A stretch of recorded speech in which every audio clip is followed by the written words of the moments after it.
Elkhorn Public Schools has redrawn boundaries for some elementary schools on the north and south ends of the district. The administration shared the plan with the school board just last night. 2 new elementary schools scheduled to open next August for Elkhorn's growing population. One school at 204th and I, the other at 195th and Ida.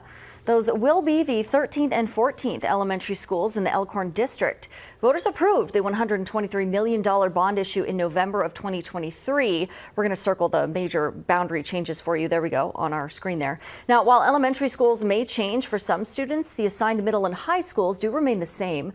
The school board will finalize boundaries at its January meeting.